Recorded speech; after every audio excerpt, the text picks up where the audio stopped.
Hey, you guys, it is February 11th, 2026. Welcome to Hit List. How's everyone doing tonight? Yeah. You're all right. We have a lot to talk. Well, not too much to talk about. It's not a full of docket as it was last week and the week before, but we have a few things to get into. First off, we have a guest with us tonight. A long time in the making, you guys. I've been a fan of Reese for the last 5 years, watching some of the stuff he's produced. I've always wanted a chance to work with him, and we've been doing like this. And we finally got him here tonight. Reese G, as he's known. How are you, Reese? I am peachy, wonderful, great, and awesome, and beautiful at the same time. I am so happy to be finally on the hit list, a part of the hit list, finna hit the list with y'all. I am so ready. Well, I'm excited. I'm so happy to have you. So I could do it, but I think you could do it better. Why don't you tell the audience and the co-host a little bit about yourself? Brag on yourself a little bit. Oh, I love to brag on myself. Well, I am G, not Cardi B, but I still get to the money. And I am a web reality icon. That's what they gave me, so I will take it. I will accept it. I'm an activist and advocate here in the city of Dallas. So I'm as much shit that I talk. I don't know if I can cuss, but as much shit that I talk. I definitely fight for LGBTQ rights every single day. Most people know me most famously from moving from Atlanta. I was a stylist for 11 years in Atlanta, worked with all your favorite reality girlies. Then I moved here thinking I was going to get a dog, a house, and a man. That didn't work out because God said I got other plans. And then he made me a producer, and I've created some magnificent work for us.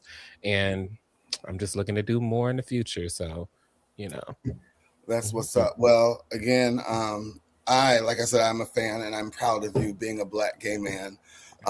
Gay? Yeah. No, just I'm joking. But yeah, so welcome. You're officially part of the Hit List family now. So, and thank you. So what's going on up there in Grand Rapids, Michigan? Natasha, how was your week? My week is going great.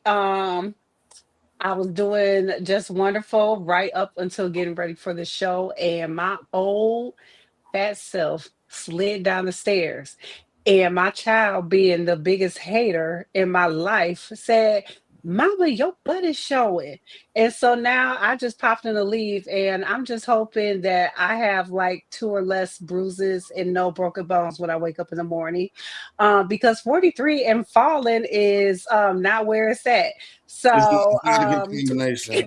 y'all just pray for y'all girl, because we too old and too big to be falling at this stage of life. Well, my prayers will be with you, boo. And hey, you're gonna feel it in the morning. So if you need any medicine, I got it now. Okay. I might have a shot of whiskey during the show. Okay, well, whatever you need to do to have that under control, go ahead. So down there in Hotlanta, Georgia, Miss Shaq, how are you this week? Better. Things are quieting down. I'm getting used to my new normal without my bonus baby. Matter of fact, I gotta remember to check in with him tonight. Working and thinking of a master plan. I am thinking of doing a career pivot, and it's a lot that goes into it. And I am it would be a big thing. I am right now currently looking at AI and what that world holds for me, and I don't know what's going to happen or how it's going to go. But remember, I am also a corporate worker, and so the corporate future is here, and so there's a lot going on. And anytime you see something that you deem as being maybe unsafe or irresponsible, if you can't stop it, I don't think it ever hurts to try to see if you could maybe be involved and possibly make it a little bit better. And maybe you can't, but we do what we can live with. And there is a lot to that world that can't be stopped, but there are some things that can. be brought to people's attention, the education and the like. And so I'm exploring a lot of different thought paths, and we'll see where we end up on it. So ain't nothing going on with that, which is huge. You know? What'd you say? So, I didn't hear you. What'd you say? oh, I was like, that's just huge. But other than that, there's nothing going on. You know. Awesome. Well, you know that we're always here for you, whatever you're going through. Your hit list family standing 10 toes behind you. So, and prayers are in order. So, baby, these days I need about 40 toes. We all y'all put y'all fingers in, y'all ears, whatever y'all got. Tamar down there in Dallas. Hi, what's popping? Oh my God, Reese, I'm so happy to see you. I've done some work with Reese, and I just love Reese. And yeah, you have done some things for this community, and I'm so excited to see what the future holds. But I'm so happy that you're here with us tonight. But yeah, no, Dallas, we just came out of the cold. I mean, just photography. I've been doing my photography things coming up. I'm really happy about that. I'm really happy to be on the show and just see like my family. You know, I've been waiting for the show all week. I'm like, it's some stories that we got to get into. So yeah, I'm here for it. Most definitely. Well, I'm happy to see you. You know, I am always happy to see my Tamar and to talk to you. We've been playing phone tag the last couple of days as well, but we're together now, so that's all that matters. And Michael, Detroit, how are you? Oh, you know me, bumping and grinding, heavy on the bump, heavy on the grind, and there's nothing wrong with that, right? Same shit, different day over here. You know, doing the Lord's work, for those rights as I normally do. Staying busy, so far staying out of trouble, so I have no complaints.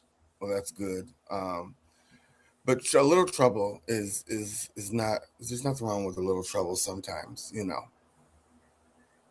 Especially a little good trouble. Well, it depends on what your definition of good and bad is. Now something's wrong with. Okay. Hold on. I just got a text. Sorry.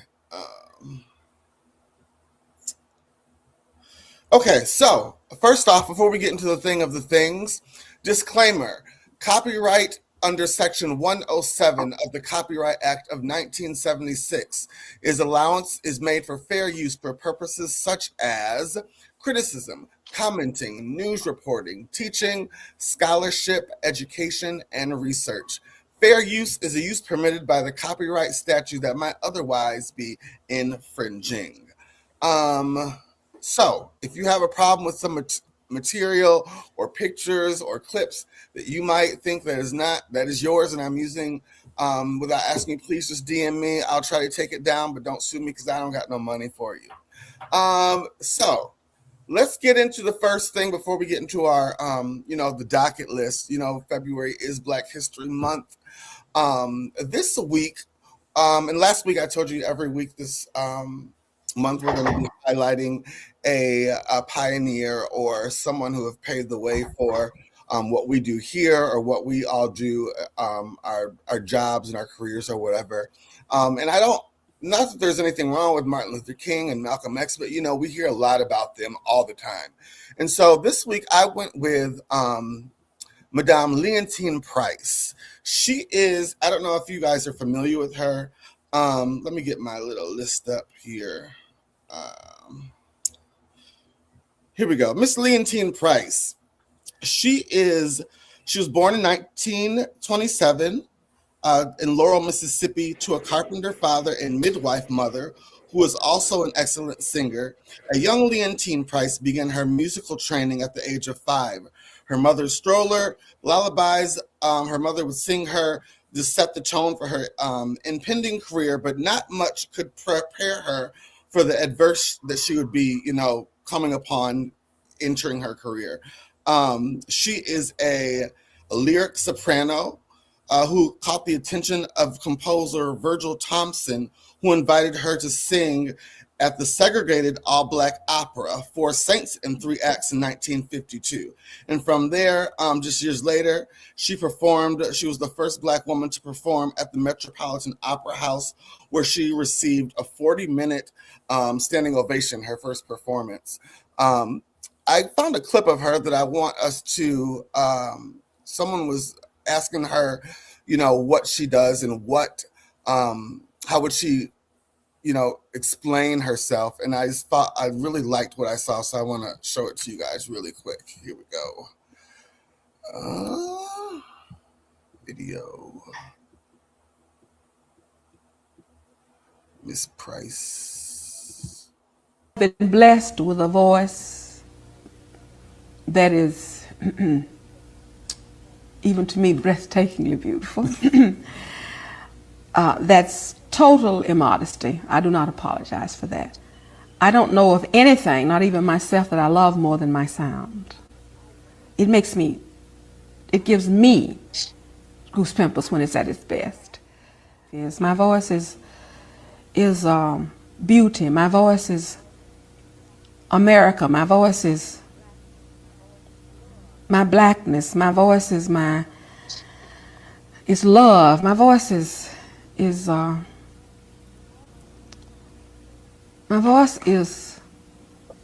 God. And that is Miss Leontine Price. I don't know if you guys are familiar with Oprah's legendary Legends Ball, but she was one of the legends that Oprah saluted. I think the ball was almost 20 years ago now. That's crazy. And actually, her birthday was yesterday, and she turned 99. She's still with us. Not singing anymore, but still mentoring and teaching at Juilliard, and just being. She's so beautiful. So beautiful and regal. And so we just salute her. And that is our individual we are highlighting this week. I also, before we get into the docket, want to say we are remembering The Voice, Whitney Houston. She died, I can't believe it, February 11th, 2012. She's been gone. So we salute Whitney as well. And Whitney has no reason being dead, but None. I don't question God, and but we miss her. Yeah, we need her right now. We do, more than in anything. We need her. And fun fact, I don't know if y'all know, but Leontine Price and Whitney Houston are cousins. Really? Yeah, they're cousins. I did not know that. Thank you, Reese, for that. So let's get into our first docket item. Who watched the Super Bowl halftime show? By show of hands. I'm glad you made that distinction. Halftime show and not the Super Bowl. Yes. I watched the whole thing. Did you? Bless your heart. I actually watched for the game. Yes. But I watched all of it. So you guys, I thought he did really good. I give it overall, it was a solid A.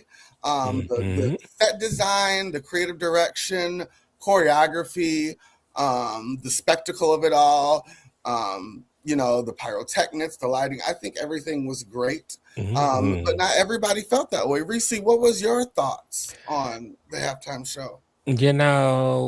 I think that shout out to Benito. He got up there and did his thing, and I wanted to just I think I did at the time. I was just like, I want to just mi gente Latino too, but I'm not.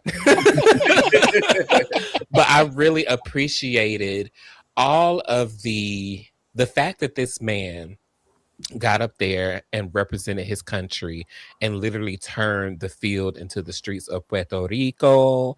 I really appreciated it. The cameos, shout out to the Lady Gaga of it all, the Cardi B, the Jessica Alba. We love to see Honey Daniels up in the building, the Ricky Martin of it all. I like that they all were there in support of him. Yes. And the political moment that he gave. And I am okay with it being completely in Spanish. Y'all don't understand. Some people don't understand. I didn't understand. But one thing I did understand is the message behind the entire performance. I loved it. Most definitely. And the message is together we are America. And, love is stronger than anything. Michael, what did you think about it? Excuse me, guys, really quick. Ashleigh, I'm glad you asked. When I was a young buck, I spent a couple of years with a Puerto Rican. Absolutely batshit crazy. And that's not me being, it was like the medical diagnosis, okay? But it was kind of like a yin and yang situation. Asked like two Christmas hams fighting over a crab apple. So, you take the bad with the good. Now, why do I mention this in the context of the Super Bowl? You know, I used to get yelled at a lot in Puerto Rican Spanish. And over that 2-year period, I think I understood maybe 4 or 5 words, but I still enjoyed myself. So just like this Super Bowl halftime show where I really didn't know what he was saying or what he was doing, I thought it was nice. I agree with Reese. Mr. Bunny was bibbity bopping around. Ricky Martin was there. Lady Gaga in a dress. All right, beautiful gowns. That's what we say, right? So, you know, overall, I'm going to hold the line. It gets, you know, a high grade, high marks from Professor Michael. Okay. Natasha. He gave a production, which you know, I that's what I look for a Super Bowl performance. I need a production. My only critique is Stephanie, aka Lady Gaga. She should not have been there. That spot should have been to Gloria Estefan, to Shakira, hell to even J Lo. And you know I don't really see it for her.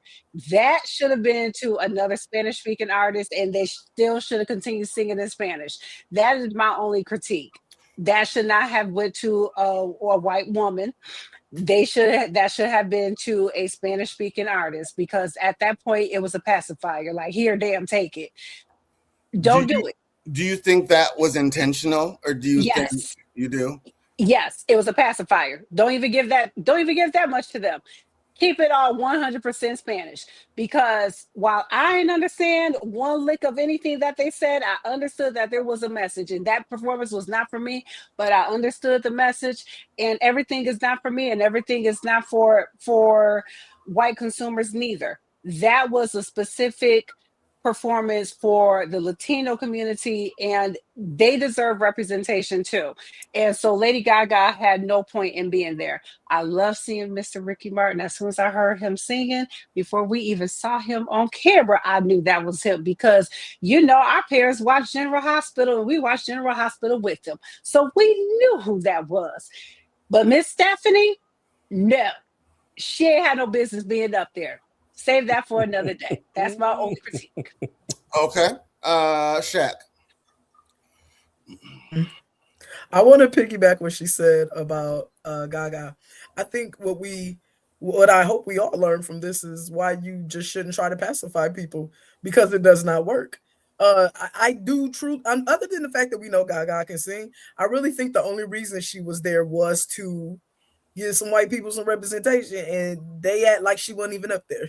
So you know, what was the point? Yeah. So I think they should have skipped it, not just because they should, but because it wasn't going to have the intended effect anyway. You know, they didn't want that show, period. And so since they don't want it, you're going to do it. Just do it. That's how I feel. With that being said, I really enjoyed the show. I think that some people are definitely probably upset, right? Because the Super Bowl, in theory, is dancing. It's a dance show. It's a fun show, and that wasn't what this was. It was like a mini Broadway show or something. It was like a mini musical. It was a mini musical, and I think that, you know, for some people they did want to just be singing and dancing and partying, similar to what we got like from a Usher. So looking at it like that, I can kind of see why people maybe were just like, man, we just want to dance and hang out, but that isn't what we got. And I did enjoy the musical. It was visually entertaining. I don't like getting too caught up in the talk about how I couldn't understand it, right? Because we did understand it. I think I wrote about this the next day, and I have a line. I said, people of color standing in fields. What's more American? You know, so I don't think you needed to understand the words per se to know exactly what you were looking at. It was very American to me. And then the part with him giving his award to the little boy, and then, you know, hearing the stories the next day was pretty awesome. So overall, I enjoyed the show. I don't think it's something, you know, that I would want to see again per se. I hope we can one day get back to the music, but the way this world is going, maybe this is the type of shows we need right now. And it was nice. Great. John Tay, are you there? I'm here. Give me your thoughts on the Super Bowl halftime show. You know what? Y'all are gonna be disappointed in me. I didn't watch it. You didn't? I'm not didn't. disappointed. I just am. It doesn't interest me. I mean, I don't watch the Super Bowl. I don't watch the halftime show. I didn't watch it last year, the year before. Like, it's just, I have other things to do with my time, I guess. Okay. You know, you being a former but about to be singer, entertainer. I'm a little disappointed in you, but you know, I'll get over it. So here's the thing, okay? What? So the last halftime show that I watched was such a disappointment. Like, you know, I'm for the real vocals. Not saying that, you know, they're bad vocal, like, you know, fake vocals, but like I'm for the authenticity. And this is a production. And Yes. I have so much respect for the production, Mhm. but you know, I'm a singer. Like What was I'm a the last one you vocalist. watched? Who was the last one? That's what I want to know It too. does it that all of that does nothing Tell for me. us, tell us, tell us. No, we gotta Who know. disappointed you? We want to know. The people in the cheap seats want to know, girl. Who was the last one? Apparently, it was somebody that you don't feel could sing. Can y'all hear me? Yeah, I can Yeah. hear you. Yeah. Huh? Okay, I think the last one I watched was Beyonce and Bruno Mars. When she that- failed, that- when The she- shade. And when the she shade almost of it, did- that wasn't even their performance. Oh, Maybe. okay. They just popped up. I think it was Maroon 5, was that, or It Coldplay? was Coldplay. Coldplay. Coldplay? Yeah. Yeah. And Beyonce almost That's all I did remember that. about that. Okay. You Well- got some catching up to do. You've missed a few. Mhm. I know Rihanna was Just a pregnant few. for one, and Mhm. you know J-Lo had one, and all the things. Like, I mean, I could go watch it on YouTube. I'll write a report for y'all on it, but it's He said, "I'll go back to the drawing board." yeah, Uh, it doesn't. I've missed a couple shows over the years. I get it. Tamar, what'd you think? Okay, I loved it. I think it was great. I love a good production. I love that he stayed true to who he is and as an artist. I was actually having a conversation with one of my friends that is Puerto Rican, and they were telling me, like, before Gaga came on, he spoke in Spanish. If this is what y'all want, then this is what y'all is going to get. So there was a message behind her being on that stage, because they don't want to see him. They don't want to see me. They don't want to see us on that stage. They want to see Gaga. So if that's what y'all want, I'm going to throw this in there. And we all thought Cardi B was going to come out. We all thought she was going to be his guest because she's been at the Super Bowl the whole weekend. But for him to bring Gaga on stage, I feel like, yeah, like that was a good message, because I feel like most of the times, and especially in this time, this day and age, it's so much chaos, and people are not trying to give people like that a place. So sometimes you do have to cater. It's not even catering. I think sometimes you have to stand 10 toes down and just let people know, I'm not going nowhere and I'm here. And I can still play games with y'all, because that's exactly what it is. Like, why would y'all have this chaos over here at the same time as the Super Bowl? So I think it was a very smart move. The man is sexy. I don't give a damn. I was like, What you really want to say? He is fine. And it didn't even matter what he was saying. I was at the TV like, okay, yes, daddy. Thank you. But I thought it was a great performance. I'm really proud of everything that I saw. And the message was amazing. And two, if I could add just a little piece, when I saw the Lady Gaga of it all, I was like, damn right, let's go ahead and use this white woman privilege so that the message can reach a little bit further. And I'm always going to be here for that type of diversity hire for the situation, because at the end of it all, and I always preach this on stages, the white woman privilege will help get certain things through the door that other things will not. And so I was here for it. I mean, I could have done without it, but I was just like, oh, okay, hey Stephanie girl, you got invited to the cookout. You got invited to the cookout. Yeah. Yes. One thing for sure, ain't none of us beefing with Gaga. I think she is. We like her though. Maybe I think that Gaga officially Gaga is like in that cluster of people that we're like, yeah, we like you, you know, like kind of over there with like the Kathy Bates of it all and all, you know, those people that's automatically like, y'all come to the cookout. We'll bring us to the cookout. And she gonna bring potatoes out and not gonna put raisins in there. We know she gonna cook. Yeah, she gonna just buy it. She gonna buy it and be like, listen, y'all, put a little salt on it. Well, you know, I draw the line at saying people could come to cookouts, but like if I had to leave Earth, I wouldn't leave her. You know what I'm saying? Kind of like that. We want to leave her, but you know, I She'll think be the on the cookout shuttle. can stay us. So you guys, you say, you know, the white privilege of it all, and she kind of helped it get over the finish line a little bit, but I don't think anybody really cared because people's minds were already made up, you know, that what they were going to feel about it. You know, Kid Rock, you know, they did their I think they said they had 5 million there's their views versus the 160 million, you know, we had over here. People were saying that well, you guys, not you guys, but they were on national TV. Turning Point was, you know, they only had YouTube, and at the last minute, I guess they couldn't use the rights of some of the music on Twitter, so they had to they couldn't stream it from Twitter, so they only had YouTube. Not Ricky Martin, but Kid Rock was on giving an interview on Fox, and let's take a look at that. And I want to discuss you know what he said. Hold on, let me find it. Here we are, right here. So he goes like, well, maybe Jay-Z will do it, which nothing against Jay-Z. I respect him for his hustle and, you know, his music. But it seems like there's a little bit of a DEI hire there going on, you know, to kind of like, you know, like, oh, you know, black guys love Jay-Z. And of course, I'm not that ignorant. I know a lot of us love Jay-Z, not just black guys. But in the league where he had this problem, it seemed like, you know, oh, we'll bring him in. And so, you know, Jay-Z's not going to take that position of power and that money. So, you know, then they convened in a not for profit league until, you know, they quietly got rid of that tax exempt status at some point, so Roger did not have to disclose his salary. You know, so he had all sorts of problems. So he brings in Jay-Z. So he was basically, they asked him, you know, what they felt about him, what he felt about Jay-Z having the job as, you know, the executive producer to pick these artists. And basically Kid Rock was saying he thought it was a little bit of a DEI hire. Reese, what do you think about that? Let me tell you something.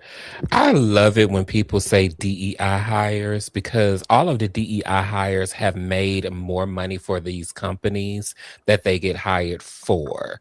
Kid Rock, message to you, sweetheart. Learn how to sing along with your track. Because you could not lip sync to your track before you come for a musical icon that's actually helping the world see a different way. I think that Kid Rock just need to go ahead and just rock out. just go away. Yeah, I feel like he doesn't know what that means. DEI hire. I feel like it might have been a DEI hire if they hired me. You know what I'm saying? Then maybe it would have been a DEI hire. But when you hire Jay-Z, in a way, though, if ever there's a black person who can be somewhere in a way, though, I think in a way, though, it kind of was, because who else could they have hired to swing the black people back to the NFL, to watch the NFL the way that we do, because after the way we fell off with Colin Kaepernick, because I was on, there's not many people that will have influenced black people to come back to the NFL. So would DEI hire be the perfect terminology? I don't know, but I think that influence would have been a better choice. It was a very strategic choice. So DEI hire in this instance, because Jay-Z was a very strategic hire or partnership with the NFL to get the Negroes back over here to watch the NFL, because we are their main viewership. He brought me back. In their circles, DEI means undeserving. Well, yeah, but it is what it means. But it means undeserving. It means they're not qualified. That is not what it's supposed to mean, obviously. But oh my God, the chat's breaking up. Yeah. I'm sorry. I just came back, and I came back to all that, baby. So let me. you guys know every year I give the NFL, I tag them every year for the last 10 years. The NFL, Apple, I say, you guys, here are some choices. And so let's talk about some of these choices, who we'd like to see in the future. I still say, come on, let it just call her. Pink, Yeah, that's been get my her. number one. Now, Yeah. I know they did contact her, when that Colin Kaepernick stuff was going down, and she had turned them down. But I don't know if they've spun the block on her. But I think they need to give her a call. I think Christina is ready. I think she's ready. She just did a 20-minute performance over in Paris, and she let have. I'm gonna have to watch it. I think she can sing, but nah. I think I think Christina would be a good choice, only because if they gave Katy Perry, exactly, Katy Perry wasn't supposed to be there neither. Well, Katy Perry, she don't was. be honoring their mistakes. But let me say something about Katy Perry. She brought the kids out, though. She did bring the girls out because ain't nobody before brought Missy out. Nobody was flying around in the sky before Katy Perry. She knew was better. Gonna have a solid performance without bringing the people out. That's she true knew. too. But the thing is, if Pink comes, I'm still discovering new music by Pink to this day. Pink is comes, dope. I actually saw Pink in concert, and her show is great. If she comes, she's gonna be doing all that acrobat stuff in the sky. If she comes, then bring Christina and just make it a Lady Marmalade whole thing. And I discovered Pink with black music, and then she started doing white music, and I still liked her. But what is white music versus what is black music? You know what I'm saying? I know her first album was R&B, and they had her up there like she was a rapper. You remember the first music? It was Urban Radio, and then she's done interviews where she said she pushed back because that was them pushing her, and it wasn't authentic. Point is, I was introduced to her on Urban Radio. Candy Barris wrote her first hit. Yeah, and if you go to a show of Pink's today, you still get both. Oh yeah, baby. She has live everything, and not came back. She still performs her whole catalog. I love her. Christina Aguilera. I think Missy Elliott needs to do her show. But me and Hector were talking today. I said I think they need to just do the same thing. They need to bring the Sierra, Busta Rhymes, and Missy Elliott and put it on the field. I think all three of them together would give a hell of a show. Now she could bring out Pink and Maya and Christina for the Lady Marmalade moment. Yes, good. That'll be cute. Most definitely. What about Kim? What'd you say? And Lil Kim. Sorry, and Lil Kim. My bad. I just missed it. I omitted on accident. I promise. Because Kim is my girl. You gotta give us. Oh, absolutely. I'm gonna tell y'all, Lil Kim came out and performed some old hits. I know everybody else gonna be up in that damn stadium rocking. Because Lil Kim got some hits. Put your lights up. She has hits, but she does not have white people hits. Yeah, I think Lil Kim is definitely black famous. I feel like when she went to jail, that's when she kind of lost that momentum, because Kim was getting all the endorsements, the Old Navy of it all. You in the hood now, baby, was giving her the money. Okay. But when she went to prison, not even jail, when she went to prison. When she went to prison for looking out for people. Baby. So with that list that we say, we want to see, hopefully they'll spin the block on some of them. A lot of people have been asking for Chris Brown. I think that he was on his way until he made this tweet. Yeah. I would have said that if I was him. I think it's safe to say, I think it's safe to say they need me. I know a lot of people didn't like that, and I know Jay-Z specifically. He's too what is it? He think he the shit, which is okay, but it's okay to know, but he's too what's the word? Conceited. He's too conceited. Arrogant. Worst enemy. I was just about to say that. He is his own worst enemy. Just shut up. Your talent speaks for itself. We all know, even the people that hate you the most, know that you would give. We know you got the hit. And he does give a great show too. He We does. know that. I can't stand him, We but know. I know that he would give a show of epic proportions. You're just a Yes. crappy human being. So just shut up, We be know you clean got for the a little hits. bit, keep your hands to yourself for a little And then bit, you keep and hitting. then somebody might actually tag you. Stop tagging people, keep your hands in your pocket, and then somebody might tag a shoulder and say, "Come on, Chris, it's time. You've been good for a little bit. Come on." But then here you go. You Not the guys know Super what? Bowl. Chris Brown is kind of the R&B Kim Burrell. He just says too much. If he would just There you go. sing and perform, he would Yep. be fine. But he always goes that extra, you know. Right when you Yep. be forgetting, it'll Yes. something to pop up. You be like, Yeah, Yep. listen, he Yep. been doing so great with his music and winning these. He won Grammys last year. I mean, then we it'll be something. not trying to say this, but we forgot about the situation with him and Rihanna. Like, he's been doing great, but then you go It's and do always this, something. and it's like, okay, you just stuck your foot right back in your mouth. So then Remember, he was everybody doing good a gets- couple years ago. Then we found out he was out there fighting with Usher and Tiana Taylor and all that. We was And like, it's like, sit your there you go down. again. Right. Down. So,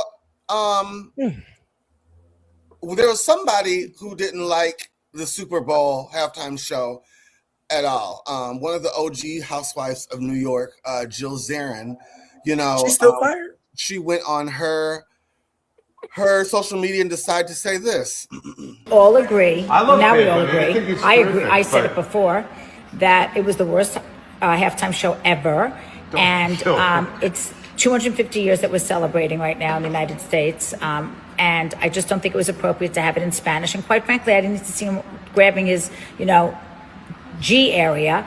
I think it was totally inappropriate. You've got all these young kids watching the Super Bowl, and he doesn't have to be grabbing himself every 5 seconds. Is he so insecure? Seriously, I didn't understand it. I don't speak Spanish. I would have liked to have known the words he was saying.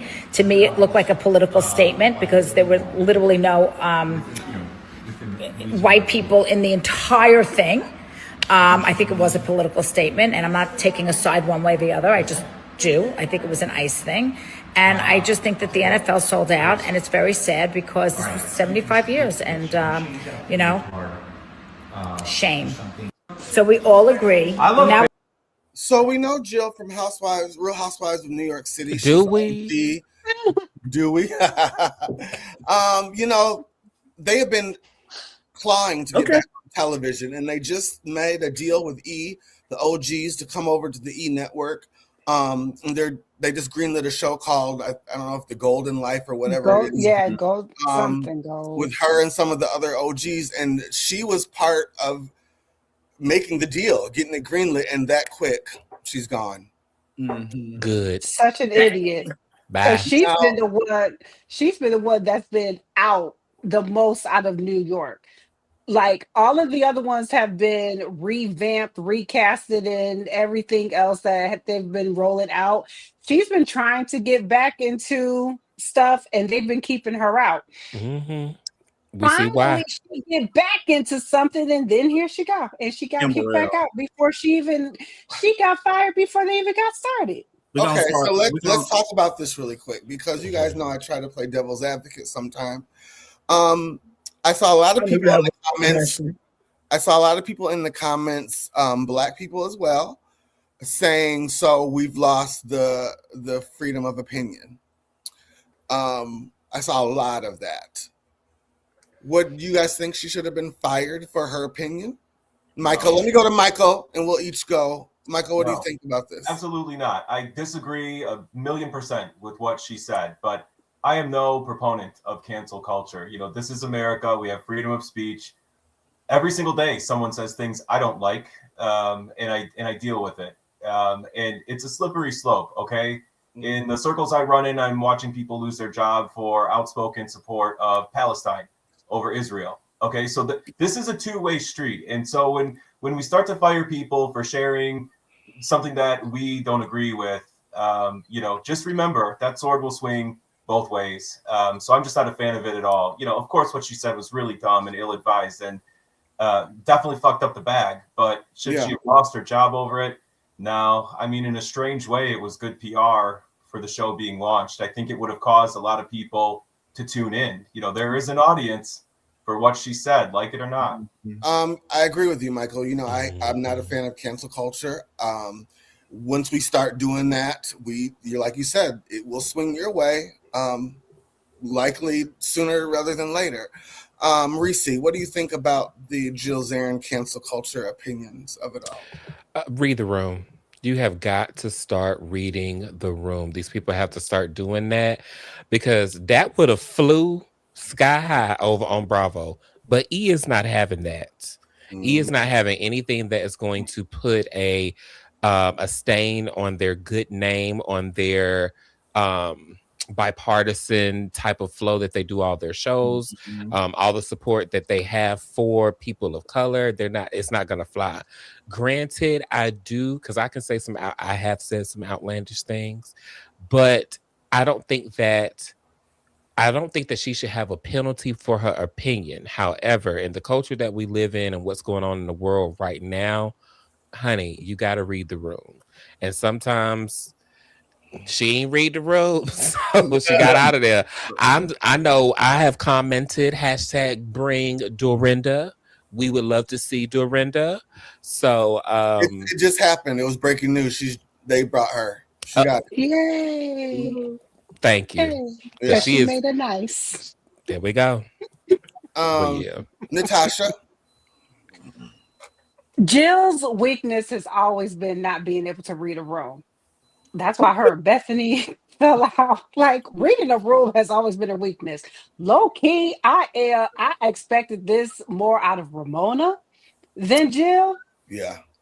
But I'm not surprised it came out of Jill neither. So Jill is just an idiot, though, because, again, you've been begging to get back into the room all these years. You have been booted out of Roni all these years.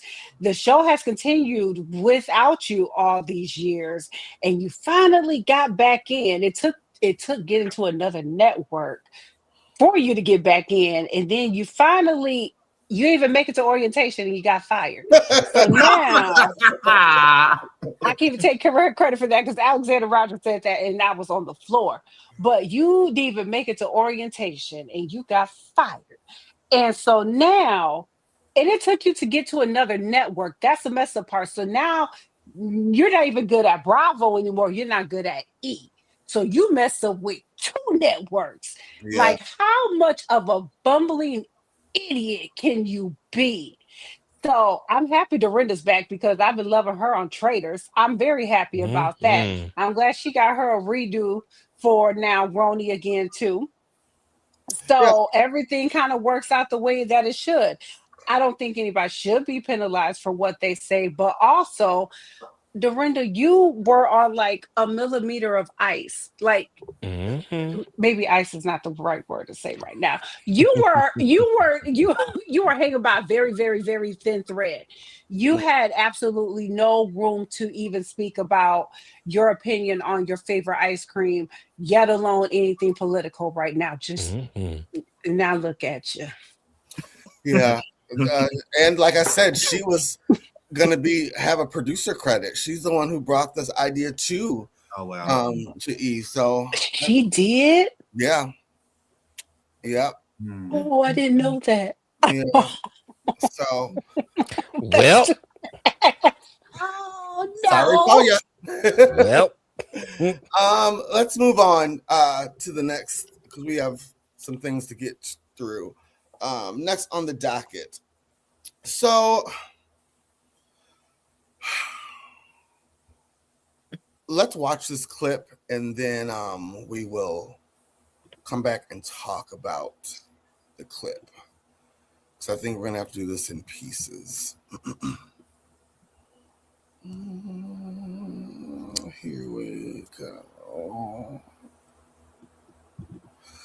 We broke an exclusive story.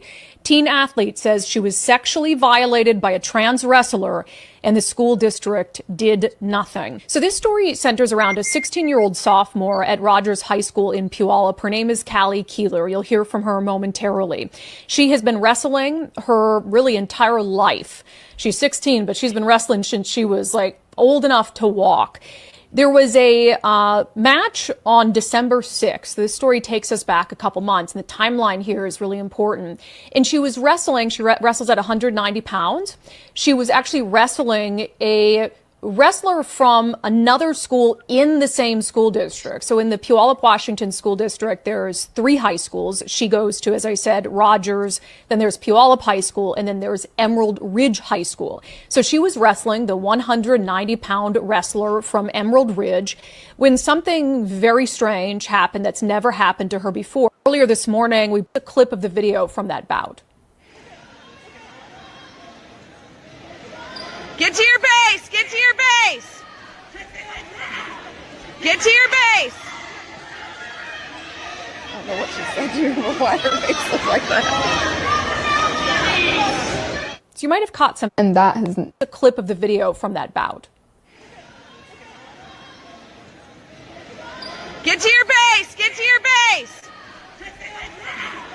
Get to your base! I don't know what she said to you, but why her face looks like that. And that has never happened, like, out of all the years I've wrestled. Because you do get, you're on the mat and you're trying to flip people and pin people, but all those years through elementary and middle school, you'd never had anything like that happen to you. No. So in the moment, what are you thinking? Or are you just so involved, like you can't even? Like, I was just kind of like, what the heck? Yeah. Like, I didn't really know what to do or how to handle that situation. I just wanted the match to be over. Yeah. But you immediately knew that wasn't right. It was nothing you'd ever experienced. No. And again, to reiterate, you don't know it's a biological boy at the time. You don't know your opponent is a biological boy. Yeah. So how long after that does the match end? I was just kind of done with the match, so I just let them pin me. So like maybe 30, 40 seconds later. So you lost, you got pinned, but you're saying it's because you wanted it to be done. Yeah. And that has never happened, like, out of all the years Okay, so just to break down what happened. Did she feel some balls or something? What happened? She felt the other opponent's hand go in her genital area. And it stayed there. She felt it stayed there longer than it should have stayed there. I'm going to read you the complete article now that you've seen the clip. According to reports, a 16-year-old female wrestler from Rogers High School in Washington, Puyallup, has alleged she was sexually assaulted by a transgender identifying male opponent during a match, prompting a criminal investigation by the Pierce County Sheriff's Officer. The wrestler, identified as Kelly Keeler, claims the alleged assault occurred during the competition. Her family says school officials were notified shortly after the incident, but did not report it to law enforcement for nearly 2 months. The Pierce County Sheriff's Office confirmed it received the report in late January of 2026 and it is actively investigating. Keeler said she decided to come forward after learning of prior complaints involving the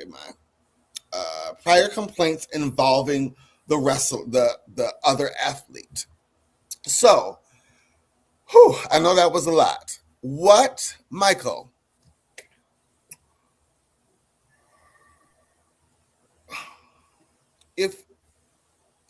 Does this individual have a case as a student wrestler? Because if you are a wrestler, if you're a soccer player, if you're a basketball player, you know that other athletes are going to be touching you in some ways. Sometimes they don't mean to touch you, like, they might touch your genital area or your butt. It's not always meant, but that's part of the sport. Do you think parents are going after, do you think they're making a deal of this, or do you think it's something more serious? Do they have a case out of this?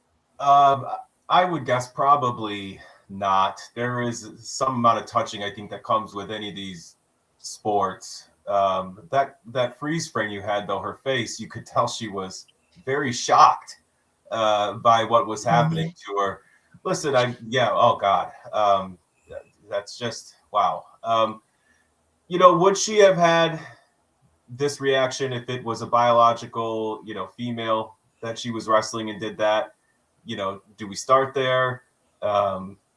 This debate is one that I just generally avoid, right? I mean, folks feel very strongly about trans athletes, specifically trans women, participating in women's sports. And honestly, I can see both sides of it. This tough situation, probably not a lawsuit. And I do question, if she was just wrestling another biological woman, would she have gone onto these shows and tried to pursue this route? Go to the comments. Pam says, wow, this could definitely change sports. Now, hold on, before we go any further. If some is to say, well, if you wouldn't let transgender athletes, let me say how Ashleigh had the right words. If you would have transgender athletes competing with other transgender athletes, this wouldn't happen. Some might say that. Reese, how do you feel on this topic, and what do you think about this story? Unfortunately, I think that when it comes down to white parents, selective outrage runs rampant when their child is losing or when they've lost a sport, when they're at home crying, hurt feelings, all those things. For this to come out days later, and then the topic or the reason as to why is because this was a trans athlete is suspect to me. Because I think that people always like to use the other community, whether it's trans, gay, lesbian, whatever it is, to have a moment or have a case against someone. The baby lost, and that's it. In my eyes, I hate when scapegoats are always used when someone is othered or different to me.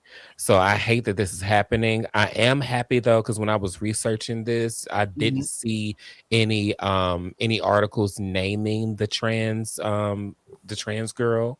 So I was happy about that, so that she can have some type of peace.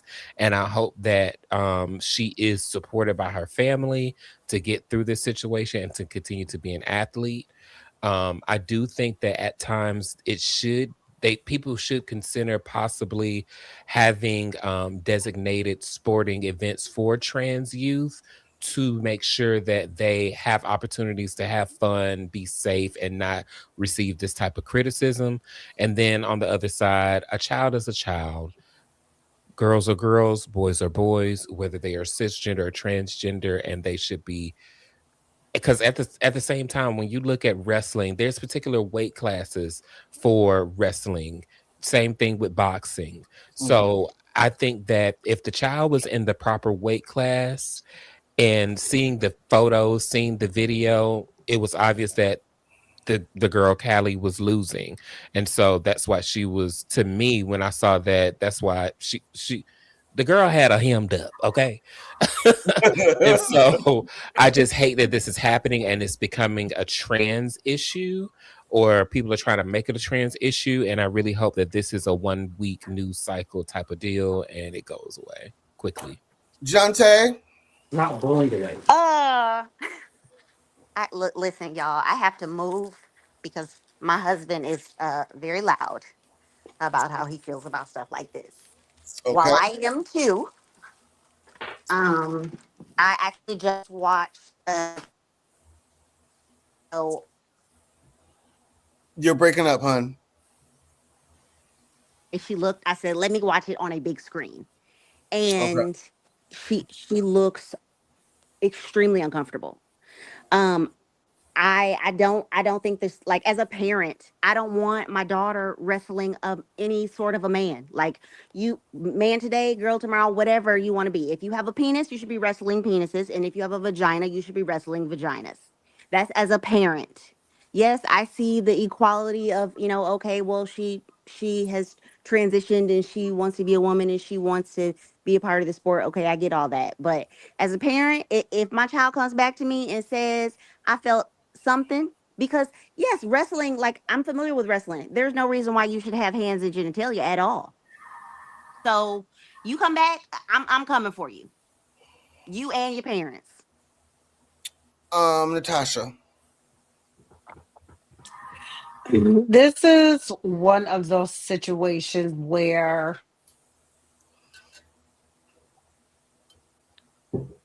I don't know what the right answer is, or this isn't it.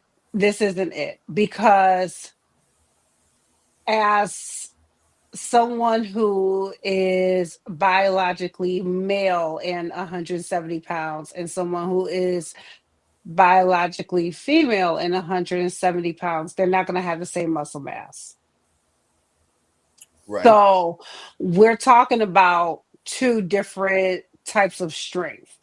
So off rip, so as Reese was saying, in wrestling and boxing and any kind of contact sports like that, you have weight classes, and you have weight classes for a reason, because you don't want to have unfair advantages. And so that's specifically women versus women, men versus men. And so when we are looking into those that are trans, it's not just the weight that is a factor, because yes, the weight is one of them, but if someone is not taking hormones, muscle mass is also going to be a factor too. And so that's Hold going on, to also what be. you said, just pause really quick. See how there's different, if they're taking hormones, if they're not taking hormones, if there's so many There's so many nuances to this. Yes. Too many. Shaq. I think there are too many. The first thing I like to mention is just the social aspect of it. And I would love to live in this utopia where gender doesn't matter, but we live in this world, and in this world, gender is a thing. And you know where it's really a thing? With children. Boy, girl, it's a thing with boys and girls. We're different, we're this, we're that. We have to begin changing our language with boys early. Boys become stronger than girls, and you have to be careful. You do not get to hit on girls. We are preparing them for a future where you're gonna knock somebody out and hurt them bad. And so we have to make those distinctions early. And so when we start dealing with children and trans conversations, I always feel very strongly that, unfortunately, even with all the talk of science, I think it just should be separate. Boys and girls don't compete in things, and I think that when we start talking about trans, I do think that there needs to be a separation there too. We're just not there yet in terms of science, in terms of socialization, in terms of anything that makes it worth the risk of having those children, going against each other in contact sports, which people feel so strongly about. In addition to, maybe the girl was, and I agree that girl was probably losing. And you know what? I think she probably would have lost to a biologically to another if it's not even separate, transparent, full transparency, because we've seen separate, girl. We've seen like the martial arts matches where the little girl has been kicking the little boys' butts. But even then, I think that changes after a certain age, right? Oh yeah, it gets murky. It's so murky. As a parent, I don't want to go home and have that conversation with my child. I think that it just should be separate. When people are grown and adults and they want to do what they want to do, okay. But with children, I think we just have to make some things very clear and not complicated, and not put ourselves in situations where we have to have these conversations, because it's complicated with people and their children. And as Jonte said, I'm coming for you. Yeah, some parents are coming for you. I think it's just a little bit too messy. I know that Junior, I know that you want to wrestle, baby, but you are facing a challenge with your gender identity, and life is full of challenges, and this is one of yours. And I hate it. I hate it for you, but this is the world we live in. I don't care for it when it comes to children. And this, I love a little bit of separation. Anything physical, anything physically related, I just think we need to stay away from it. And again, I have to go back to what I said socially, which is that we do begin to include children in early about the differences between boys and girls. And that's a strong difference. I mean, go to the toy section. You got a pink aisle and a boy aisle. Is that right? Let's not get into it. The point is, it's baked into society. These kids feel away. You know, if that girl decide that, hey, I'm going against a boy, never mind science, never mind hormones or nothing. If she thinks that's a boy, that can set off a bomb with children. I just think that's a little bit too complicated for parents and children. I don't care for it. Tamar, do you have thoughts on this? Yeah, I'm an advocate for trans community. I have a lot of friends in the trans community. I'm for gay rights. This is a very, for me, I think I'm not a parent, but if I was a parent of a trans child in today's place of living, I would be very protective of my child. I think putting my child in this type of environment, especially when psyche-wise, the child already thinks it is of this form, and then you put it in the space with these people that are already of this form, and any moment you may be their friend in the moment, but they can turn on you any second. So I think it goes back to the parents. I think if you're going to have a child that is living this life, that is changing into a new person, as a parent, you got to be protective, because now this is one thing, it's a lawsuit or whatever the case may be. Tomorrow could be something totally different. And so then you don't want, already your child is already going through a psychic change. The emotions could like go to another place. So then you have like a lot of depression. So I think like sometimes like, yeah, like my child could say, yeah, I want to do this. But then also as a parent, I got to be very cognitive on how I'm allowing my child to be in these spaces. I think this is a hard thing to talk about because, yeah, we want every child, whatever you feel, how you want to live, to be in spaces and feel free. But in today's age, we have to, it's just like you have to be very conscious. And, as someone that has a lot of trans friends, I can tell you like one of the biggest things. And I think like when people want to become trans, I think a lot of people don't really know the backstory of trans community. Like when people became trans in the early days, when trans was like under the table, they did it very much so. They did it in a way where it was very like low key. But you have it's such of like, it's like the orange is the new black, trans is the new black. So you have all these people that want to be trans, but I think before you can make that decision or be a part of that decision with your child, I think sometimes people need to get the education aspect of like how it's going to affect my child. So I do agree. I wish they had like a whole other league for trans people, because you wouldn't have this it's like a fight. And I think like if we want to be a new community, a new environment for people to feel like themselves, they need to be in spaces to feel like themselves. So I pray that this baby does not have to go through the trials and tribulations of like what they feel that they should be. So it's touchy, because it's like, we're parents, you got to protect your kids. What's going on? And children are, let me be clear, children are often sore losers. We have to teach them to take losses gracefully. That is a process. Parenting is a process, and turning children into well-established and well emotionally regulated human beings is a process. And so at 13 and 14 and 15, you may not encounter a child who takes it well. And so they are looking for a reason to be mad about a loss, period.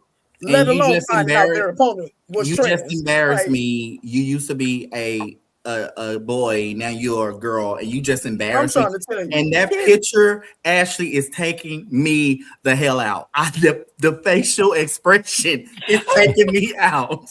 Yeah. Like, you beating me, you a boy, stop playing with me. Man, that's why, and I get a lot of flack for it, but I often say, I think sometimes with, it's a fad sometimes with these kids, oh, it's cool to be transgender. I want to try it, but they don't know what comes with that. That's why we have to, all this, we were talking about it last week, the surgeries with, Nicki Minaj was saying, you should be 18. I agree with that. These kids having surgeries before 18, they don't know, their brain is not developed. You don't know everything that comes with that. Yes, and they still not developed at 18, but at least yeah. And a lot of these things aren't happening. I think that propaganda definitely plays a part in it when we talk about mutilating the bodies and and nobody really considers when you're thinking about a trans child, identity and genitalia are two totally different things. That's what people like to jump to. Affirm your child, whether they are trans, lesbian, gay. Make sure that they grow up to be a beautiful, healthy adult that's going to contribute to the world and be positive to the world, and not judge a person by what they have on their person, how they're built, and just respect them as who you see. If you see a woman, respect them as a woman. It's not your job to go and investigate what's in between somebody's legs. Holla. You know what? And with that, let's go to the next the next docket item. Good. So it was breaking news last night, but it happened about a month ago. And it looks like it's a fad in the music world. These artists are selling their catalogs. Britney Spears is the newest casualty of artists selling their catalogs to these big corporations. Nobody but Britney, and we don't know. It's been reported anywhere from she sold it from $200 to $300 million. I think that is a ripoff, especially it being Britney Spears. They said Justin Bieber's was 200 in the ballpark of 200, and Britney Spears has been on the scene twice as long as Justin. She has bigger hits. Some of the hits include Baby One More Time, I'm a Slave for You, You Drive Me Crazy, From the Bottom of My Broken Heart, have been said to be on that list. Natasha, what do you think of this? Y'all know I'm not the biggest Britney fan like y'all I tell you. are. And But even I'm asking you, what do you think about these artists selling their catalogs? You ain't let me finish. Go ahead. You ain't let me finish, okay? Go ahead. 200 was a low ball for Britney. Okay? That was a low ball for Britney. I agree, and you know I don't like it, but I agree. I gotta give it to her where I gotta give it to her. 200 was low. Very low, very low. I can't remember. There was something that I watched about the whole trend with artists selling their catalogs, and the whole thing with that, with ownership, and pretty much like only one or two people pretty much ended up owning the music, over time. And I can't remember what the ultimate goal of that was. So I don't want to get too deep into that because I really want to do some more research on that and exactly what it looks, what the whole what's the word?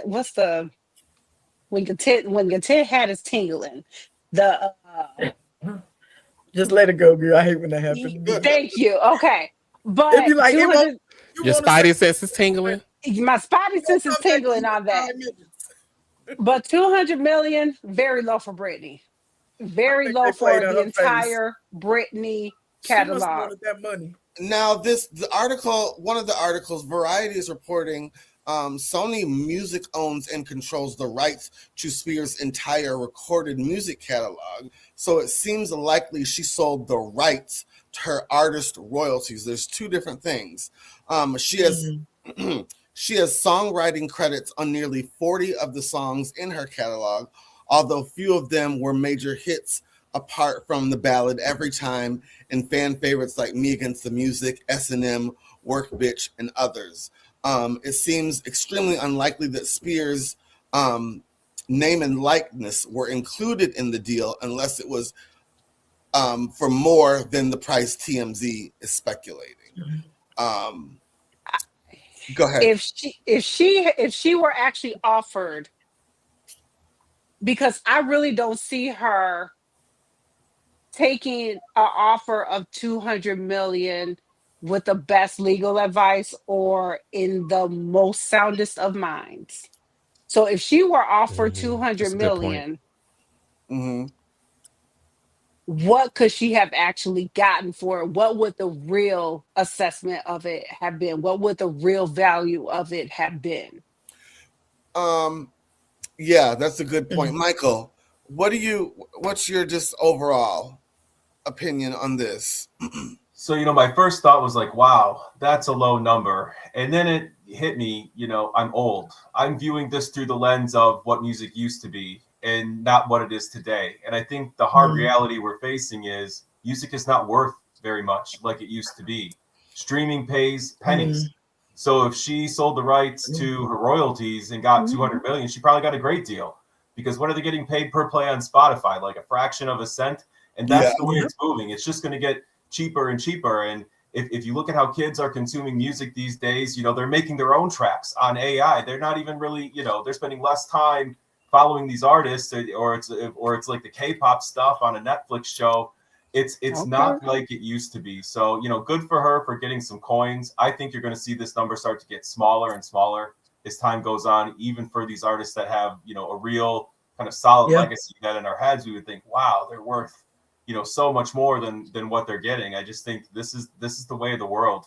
It's become commoditized in a way that is so damaging and really kind of bad for artists. It is. We've allowed it. We've allowed it. We all stream our music. I don't buy CDs anymore. I don't even pay to download tracks on iTunes. You know what I mean? It's like I pay a monthly fee through Apple Music and Amazon or whatever. What do you think they're getting out of this? It's not much at all. So I think, keep that part in mind when we're talking about the number. It's just not worth what it used to be. If I could piggyback that, Michael, I saw an interview and I tried to find it, but I didn't have enough time and I couldn't remember. But it was an artist and they were discussing this exact same thing where they had sold their catalog and they got a large number, nothing like 200 million. I think it was maybe 50 or 75 million, but they had broke down why they took it. And they broke it down through the numbers. And what they said was, I'm not going to live forever. And so when you break down how much I'm getting every time this music, I own my catalog, and this person owned their catalog, I believe, and they talked about the money they made from streaming and everything. And is it a steady supply of money? Yes. But if they live 20 years from now, it still wouldn't be 75 million. It might be like 25 million. And then they would leave it to their kids. But they were like, it makes more sense to have a financial plan to get a lump sum and to get it now, because I'm not going to live forever. In theory, you own this, and so you're always making money. But you kind of got to live 100 years to get that 200 million, right? As opposed to, hey, I got maybe a good 30 years left. And if I take this lump sum right now, I've gotten more than my fair share. And I'll make a plan to pass this money down to my family. And so they broke it down like that. And that was the first time that I kind of understood the wisdom of it. Because yes, you won't live forever. And sure, you'll always get a check for all your music. You always have ownership and blah, blah, blah. But if you can take a lump sum, get it now for sure. Make sure you get it, because who knows, maybe in 10 years somebody will ruin your music and then nobody's listening to it then, and then you're not making anything. And then we're also going into the future Michael's talking about, right, where you're getting lowballed. So in theory, they all should be doing that now if they can, and getting what they can, and then making a plan for it with a financial advisor, which I'm sure many of them probably will. And I remember when Iggy Azalea sold her catalog for almost $100 million. And she did well. And you got to think about, most of these artists have written songs for people that we don't know about. Iggy Azalea has written a lot of songs for artists that we don't know about. She's passed songs to people, so they get a percentage of those songs. But I remember she did an interview and she said one of the reasons why she sold her catalog is because, like Shaq said, these artists are not making the music that they was when they was hot. So songs that's coming out now, they're not streaming the way that streams used to stream. But also thinking, like, if a person has written a song, they're still going to get a percentage of a writer's credit off that song if that song gets played on a commercial. So like, that's some of the things, like, I know it was a lot of artists. I think Ludacris, Nelly sold his catalog. A lot of people have sold their catalog, but they still get a percentage from the writing credit, but they're not going to receive the money that they received when they was actually hot. So I think, like, Yeah, I mean, I think, just a tinge. I think that it was, I think it would be smart for her to actually sell her catalog, because I mean, I don't think that we're ever going to get the Britney back that we fell in love with, Right. and Sure. so I think that at least by her selling her catalog, she can still live off of the greatness that she made once upon a time. I mean, I would love for her. I mean, I'm still listen in my Still a level of Britney fan. delusion. I am hoping that Britney come back and Wendy come back. But Ooh, you okay. know, Wendy Williams, I would love for her to get well and come Wendy. back, and I would love for Britney to get well and come back. But I mean, as of now, that's not happening. So I mean, I think, and then to echo what Michael said, the streams. I mean, you have to have tons and tons of streams just to really get paid. And so if she can get a payday out of it, I mean, I endorse it. You know. Yeah. Yeah. It is what it is. I just hate seeing these musical artists selling. I hate that. But like it's numbers. It Yeah, really is a numbers it thing. is. If you run the best case scenario on your catalog and it says that in 30 years you've made 50 million, you pass that down to your kids, or you can get a lump sum of 200 now and make those plans. It's just some of these people that are going after these are like sharks. These people, and that's the reason, and I'm scared to say it, Michael's no longer with us, because y'all know what his catalog was, and he had the Beatles catalog as well. Okay. That's why they say Michael was killed. Big money. Yeah. So these catalogs mean power to these people. So allegedly, that's unfortunate to see. But okay, so my favorite time of the year, you guys, it is Fashion Week, New York Fashion Week, spring 2026 going on in New York right now. We have some looks from Sheba Sheree. Excuse me. Spring summer. Spring summer. Not Sheree. Spring summer. We have some looks from see those sweatpants. Okay. We have some looks from some of the shows and some of not a lot, but some. Oh no, you guys, we have one more topic to get into. I'm so sorry. We didn't get into the Anna Wintour versus Chloe Mall. So before we get into Fashion Week, Anna Wintour, we know, is the chief executive of Vogue magazine. Well, there's a new young lady that is the new editor. Her name is Chloe Mall. She is an employee of Vogue. She just didn't come out of the blue. She's been their social media editor over there, and we all know Anna Wintour is getting older, and she is, on her way out the door. There was an interview that they did together that has sparked in the fashion circles, saying that there might be all peaches and rainbows over there at Vogue, and Anna Wintour might not be going willingly. Let's watch this interview, and then we'll talk about it. Everyone 30% more. I would make sure the social team had more people on it because they're working all the time. I would have our app staffed more fully. We have so many ideas about shoots that we're excited about doing that take people on adventures, and those budgets would really help with that. And we are still finding ways to do these things, but there's always more you can be doing. But to be clear, Jessica, we have a very healthy budget at Vogue, and so that was just a clip. And people are saying, there was a little friction there, and that they were just basically asking Chloe what will her new tenure look like. It's giving the Devil Wears Prada. What'd you say, Shaq? It's giving the Devil Wears Prada. I love that movie. Let's see it in real life. Let's see it in real life. Yeah, so my fashion people are on with me tonight. But Reese, well, yeah, you're in the fashion world. What do you think about Anna leaving, Chloe arriving, and this new out with the old and with the new? I really was rooting for someone Young- else. Talk about him or the one from across the pond, or you were not? Yes, I was rooting for Edward Enninful to step in and actually be the editor-in-chief. Even though Anna Wintour is still going to be the CCO and the global editorial director, she's still going to be her boss in a way.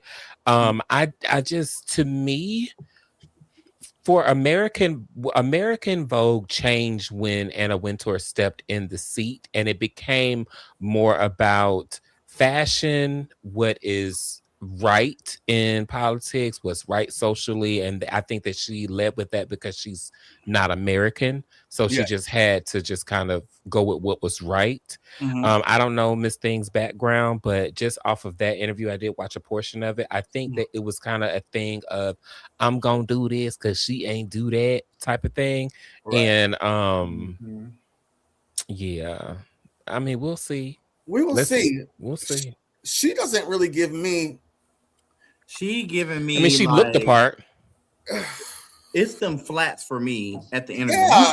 You should have came in there glammed up, and you look like you are a second grade school teacher, and you're in a new area. She looks like it's a sign of the times. She looks like she understands.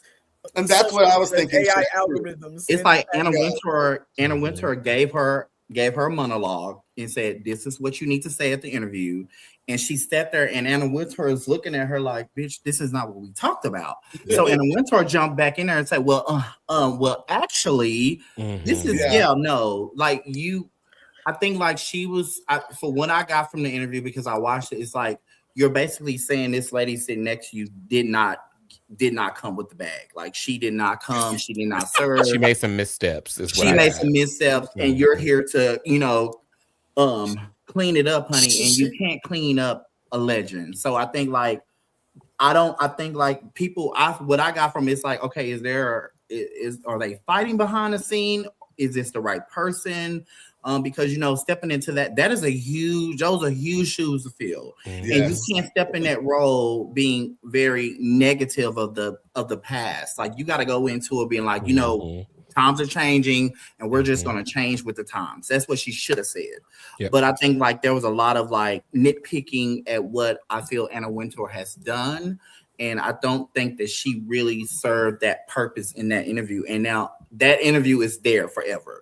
So people watching you, eyeing in on you on what you're doing, because basically you said you about to come with the bag, you about to let us have it. So you better let us have it.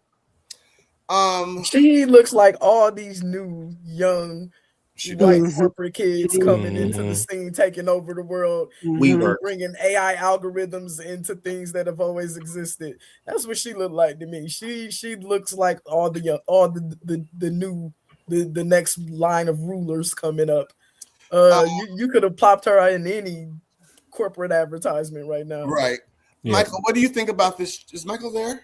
I'm here. Oh, what do you think about this change for American Vogue? Listen, the interview was disrespectful, but to me, this is more emblematic of what is going on in the professional world, kind of across the board. The boomers are aging out, right? Like we have this expected age of relevancy in America. But as it turns out, this generation isn't really going quietly into the night. They're in better health. They still feel they have a lot to offer the world. And it does feel like, and I can say also in personal experience, that people are reaching a certain age and, they're being forced to transition out of the roles that they're in. I don't really know how I feel about it, right? Because I have a lot of folks in my life, professional mentors that are of a certain age, and I'm watching this happen to them, and it feels very unfair. And I listened to that interview, and I think, wow, they've created this narrative that she was ready to go, but it sure didn't seem like it to me. And I don't know that we're going to be better off for it, because whoever this young lady was instantly grating.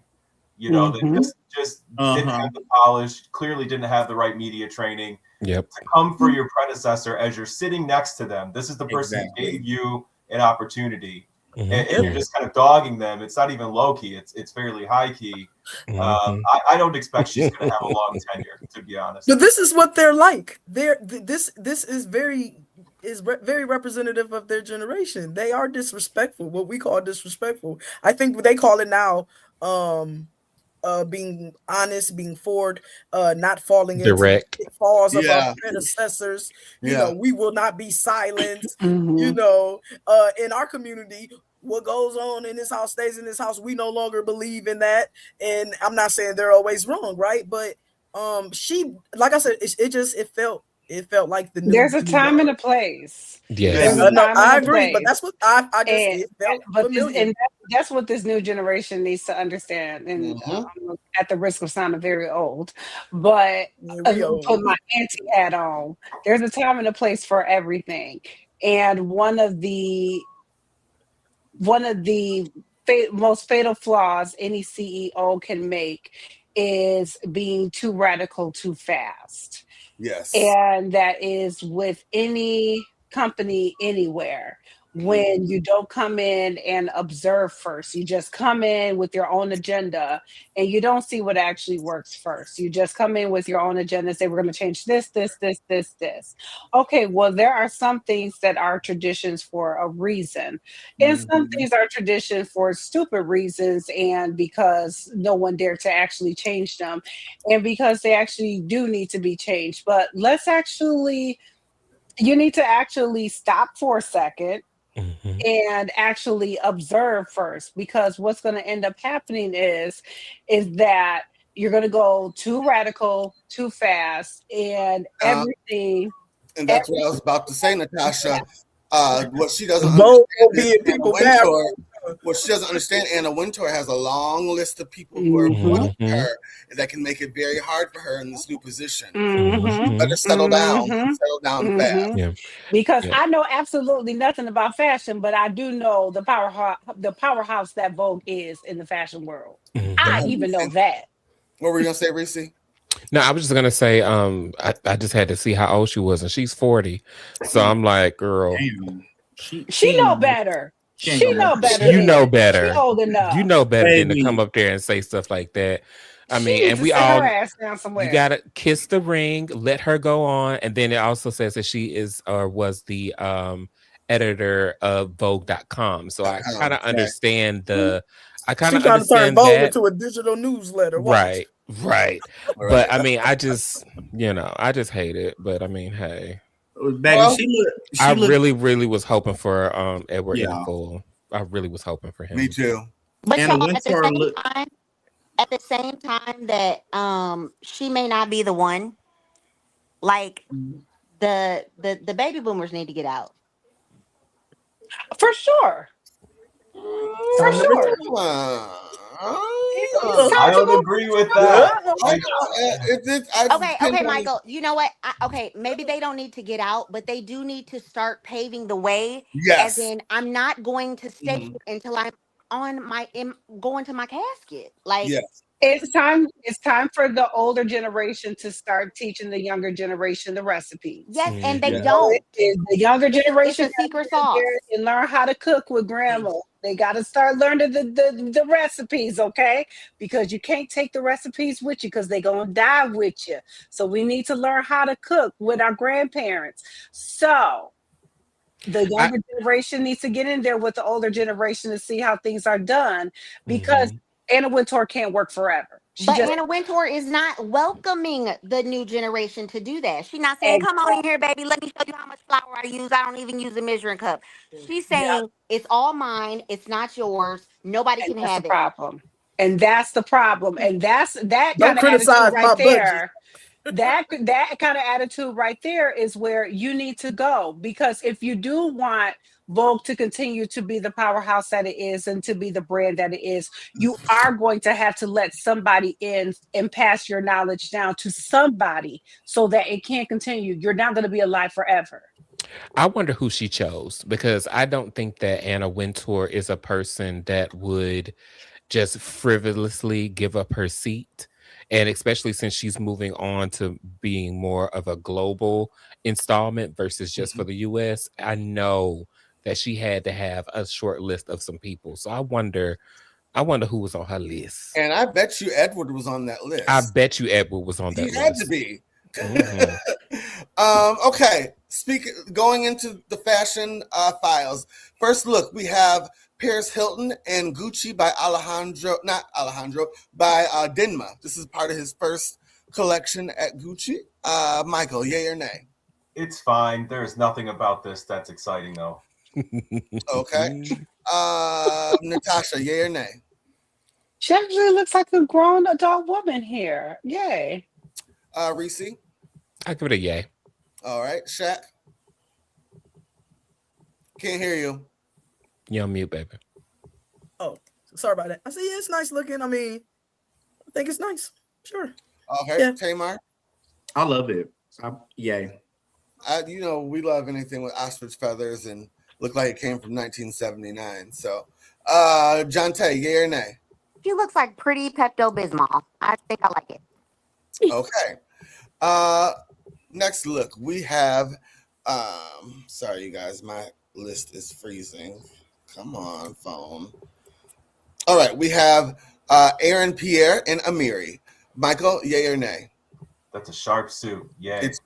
Amiri has something they tailor very yes. well. Shaq, yay or nay? I don't know. I don't think it's possible for that man to look bad. Yeah. Maybe okay. What the? All right, Natasha, yay or nay?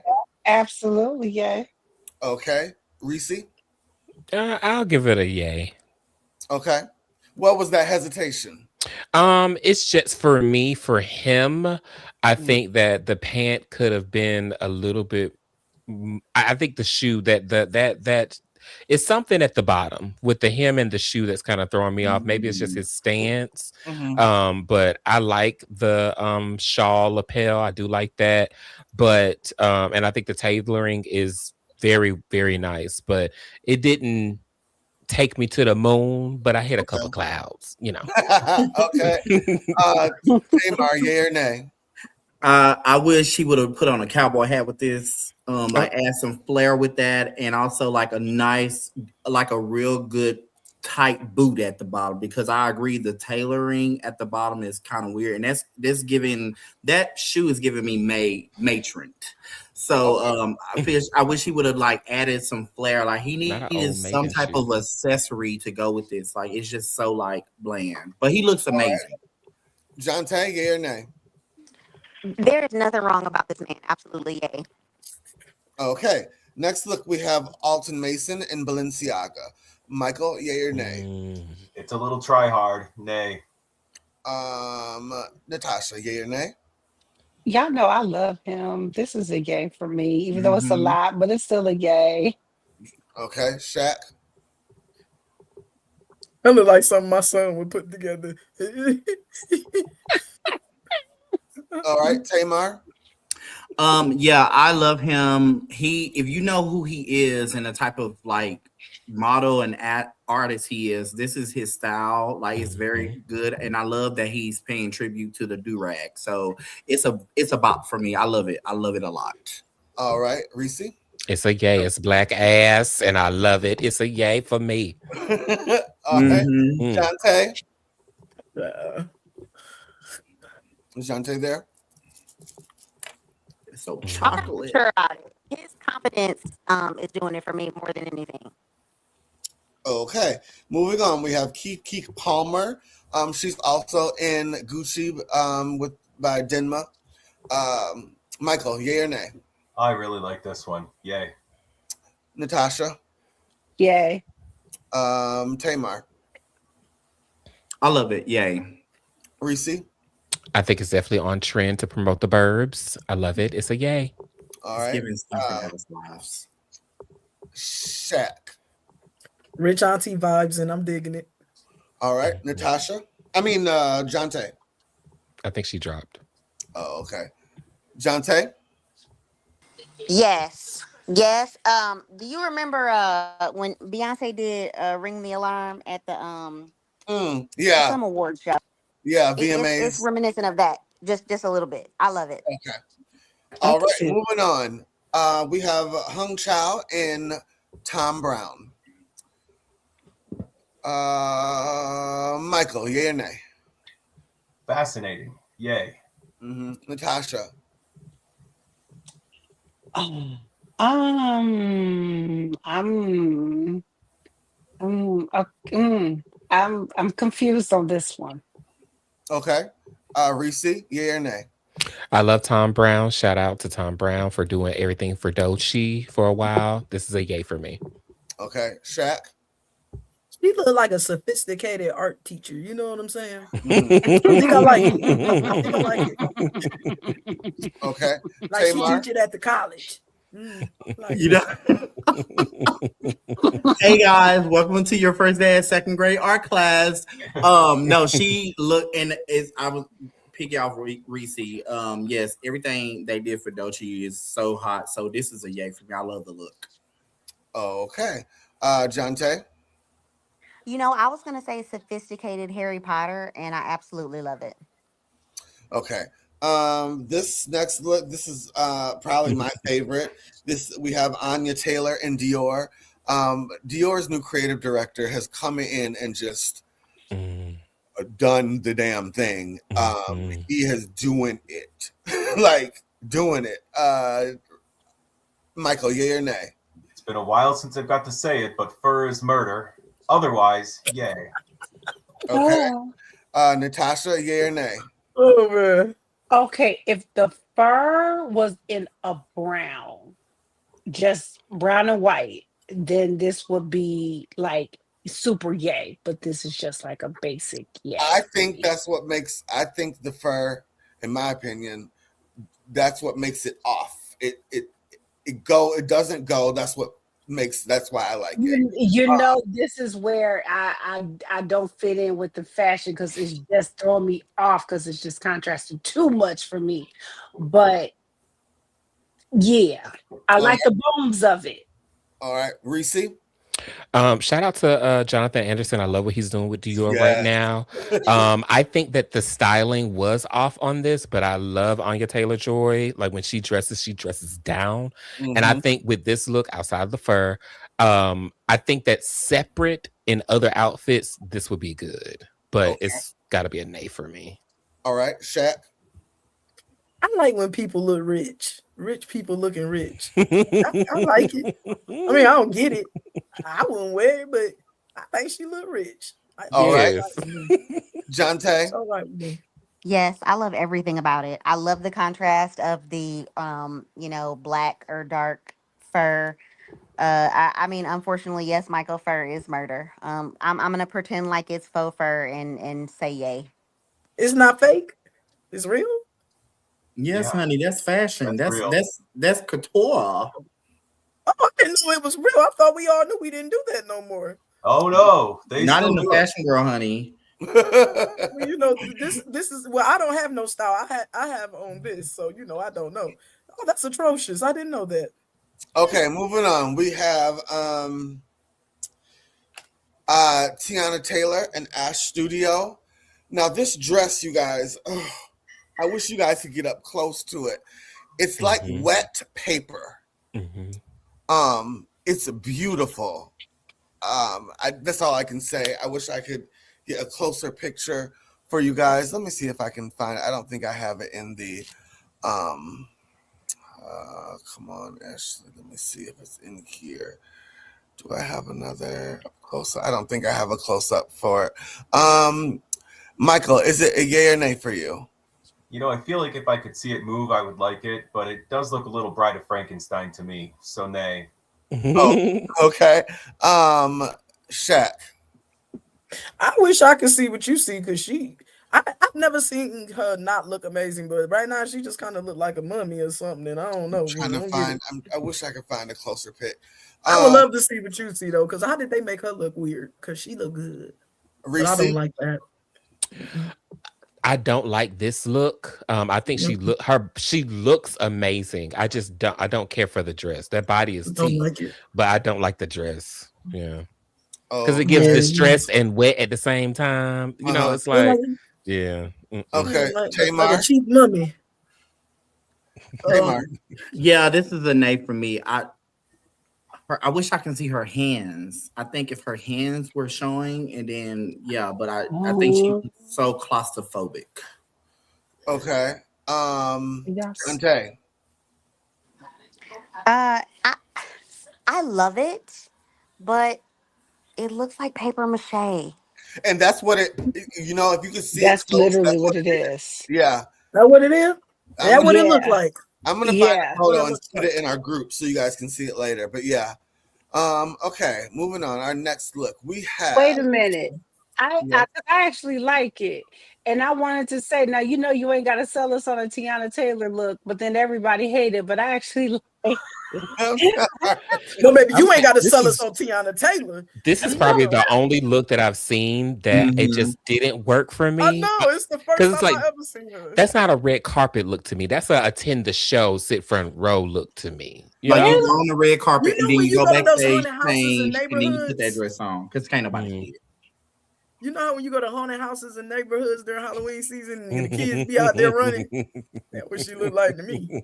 But baby, What do I she know? looked like she is looking like Dionne Warwick. You know, she's playing her in Bio. So Oh, but Tiana Taylor fine, honey. yeah. Her dress wasn't. But she Okay, moving on. We have pairs and lesbian. Julia Fox in come on.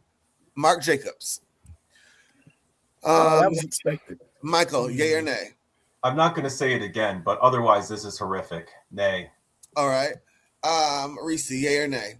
It's a nay for me. Okay.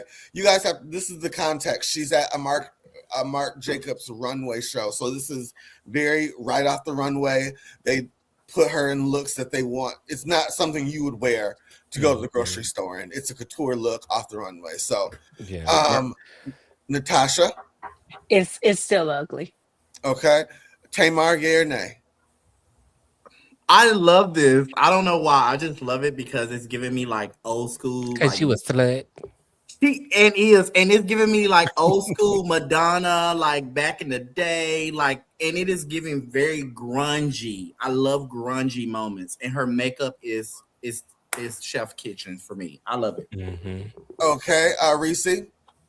Yeah, it's a nay for me. I like the makeup, but it's a nay. I mean, I just think that Marc Jacobs has been missing the mark ever since he left Louis Vuitton. Just saying. Okay, Shaq. Agreed. I think she the problem. I didn't like it when she ain't never had clothes on. Now she got them on, and I still be side eyeing. It's her. All right, Jonte. You know, Ashley, you said y'all might not wear it to the grocery store, but I for sure would rock this to the grocery store, okay? First of all, What? I she would go looks to. like What you mean? Get a Richard Simmons cheeseburger, and Jane Fonda, okay? That's what it's giving honey. me. What you mean? Second, Okay. second, Okay. past Richard Simmons and Jane Fonda, the makeup is horrible. But I'm telling you, I'm wearing this for Buns of Steel. That's what I'm wearing it for. Okay, moving on. We have Miss Lawrence in Dolce & Gabbana and Carolina Herrera. Michael, yay or nay? I'm just going to say nay. Okay, Natasha. Yay. This is definitely a yay. Shaq. He's so extra, but I like it. Reese. It's a yay for me. I love all the extra as a ballroom icon. I love it for her. It fit him. Like it's for him, you know. Tamar. If you go to a ballroom right now, the girls is girling. This is a vibe, and I love it. And he been over the top since the Housewives, since he walked on the screen. He ain't never changed. He look like he about to read you for filth. Honey, read you for filth and give you $1 at the same time. Okay. All right, Jonte. Absolutely nay. It's just too much. He looks like he should be on a Christmas tree in Rockefeller Center. Not right. Trees. That's what Miss Lawrence is always giving us. I love a Christmas tree. Okay. Who did I call on? I'm sorry, Jonte threw me off with that one. That was it. Okay. We have who is this? That Rita Ora? I'm trying to get my list. Sorry, my phone broke. My phone is doing the most tonight.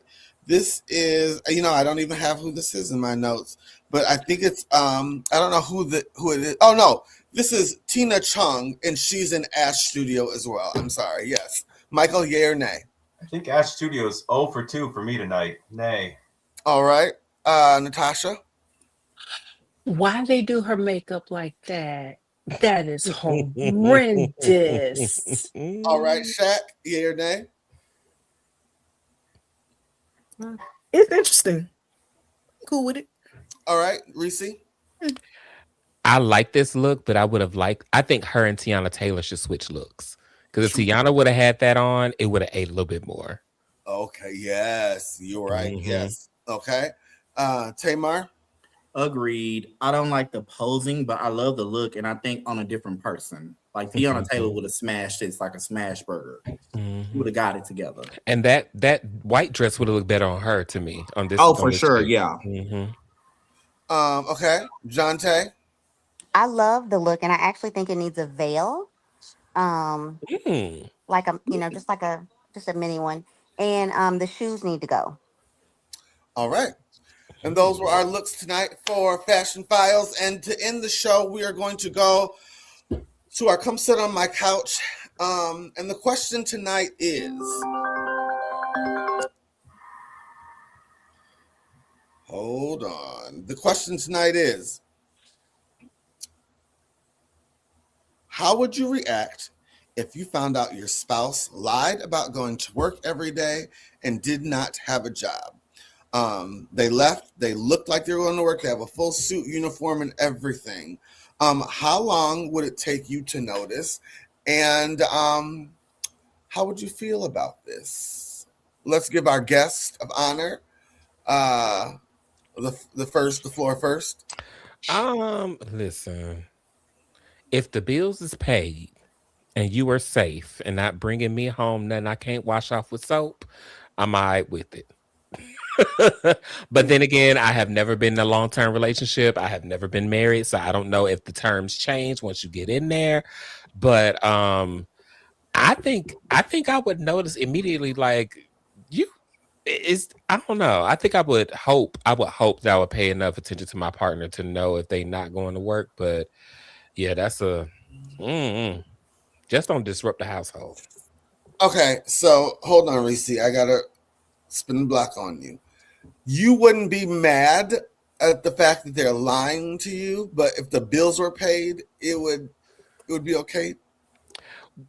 I mean, I would probably be mad, but then I would have to take a look at myself and say, okay, well, why would they lie? You know, like what about our relationship is thrown off where you feel you would have to lie about where you're doing and where you're going. So I'm always kind of like one of those people that's like, okay, well, what's my part in it? And so that's kind of my thing. But Okay. Michael. I would definitely not be mad.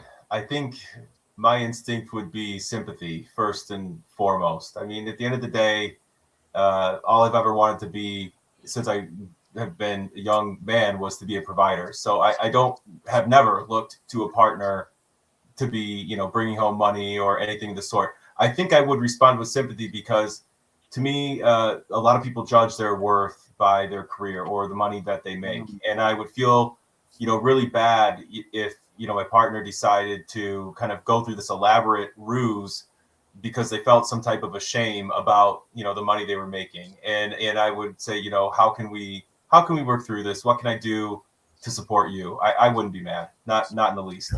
Okay, so we have Reese and Michael on the same page. Okay, let's see who wants to go. Natasha, do you want to tackle this?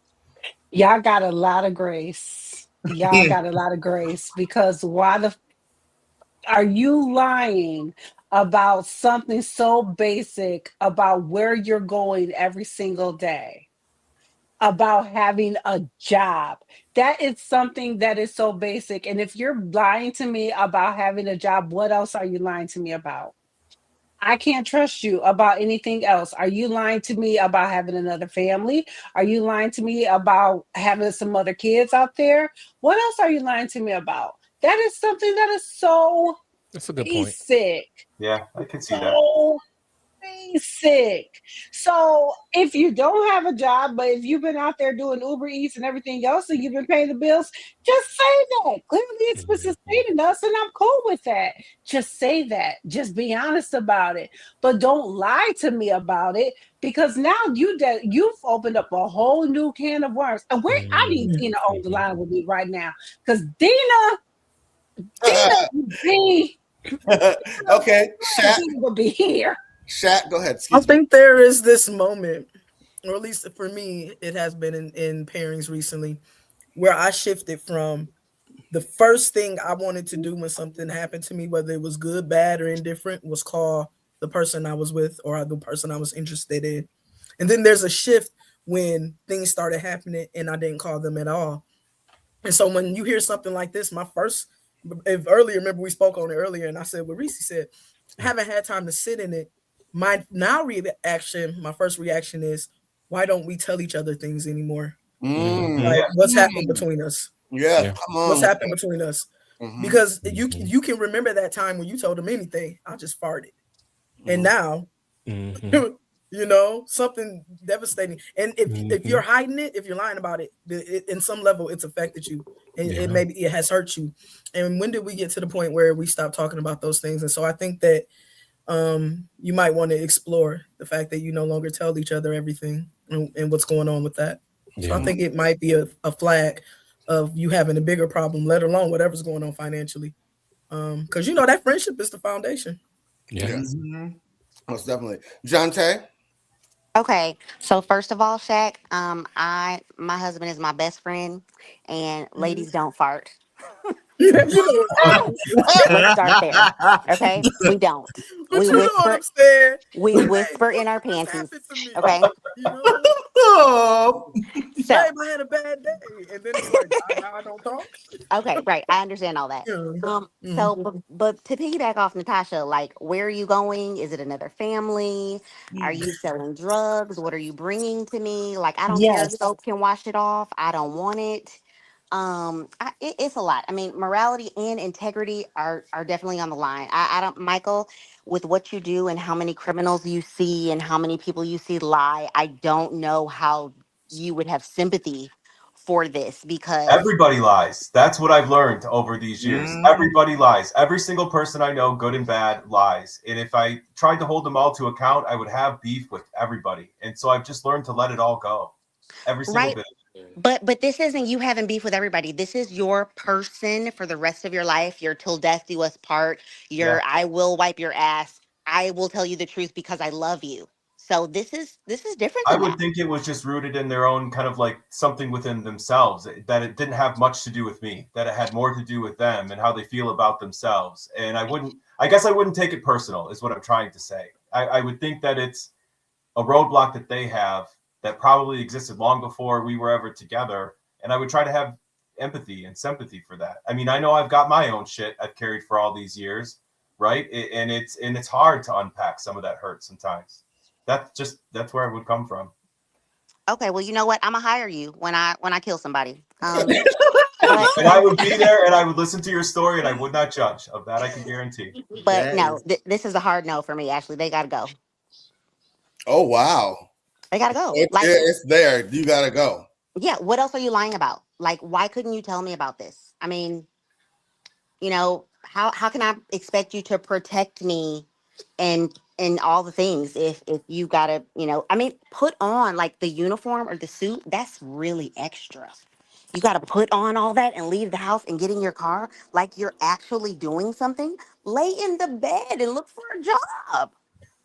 I don't know. Some seeds, once you plant them, they just grow. They just sprout.